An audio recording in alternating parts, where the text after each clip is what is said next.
The ground trembled violently as buildings cracked, alarms blared, and terrified screams filled the streets. Amid the chaos, Ethan Carter, a struggling single dad, shielded his 7-year-old daughter Lily under a shattered cafe table, praying for the shaking to stop. He had been on his way to the most important job interview of his life, a chance to finally secure stability for his little girl, but fate had other plans. When the earth finally went silent, dust and fear hung in the air. Ethan's phone buzzed with desperate messages. His interview had been postponed, the office building damaged. But before he could process relief, a faint cry pierced through the rubble near the collapsed bookstore across the street. "Help! Somebody, please!" Ethan turned toward the voice, heart pounding.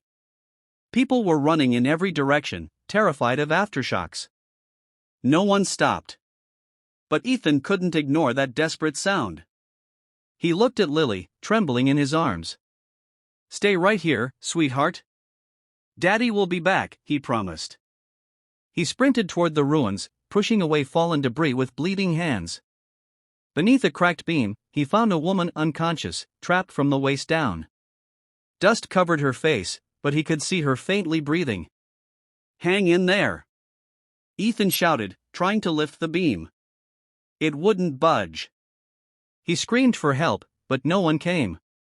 So he used everything he had, leverage from a broken sign, the strength of pure will, and finally, after minutes that felt like hours, freed her leg and carried her out into the light.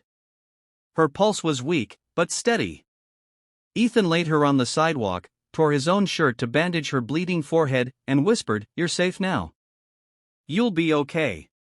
He didn't know it then, but saving that stranger would change everything. Hours passed. The city was in chaos, sirens, dust, and broken hearts everywhere. Ethan couldn't go back to the interview even when the company texted about rescheduling. He spent the day helping the injured, comforting Lily, and keeping hope alive. That night, as he sat outside the emergency shelter, Lily asleep in his arms, exhaustion hit him hard. He had nothing left, no job, no money, no home.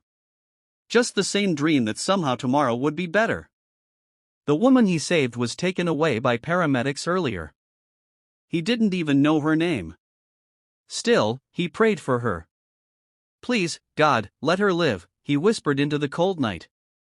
The next morning, as Ethan tried to calm Lily, who missed her bed and her toys, a black car pulled up in front of the shelter. 2 men in suits stepped out. "Are you Ethan Carter?" one asked. Ethan hesitated, afraid something was wrong. Then the rear door opened, and the woman he'd saved stepped out, her leg in a brace, but alive and radiant. Her eyes glistened as she walked toward him. You saved me," she said softly. "I've been looking for you."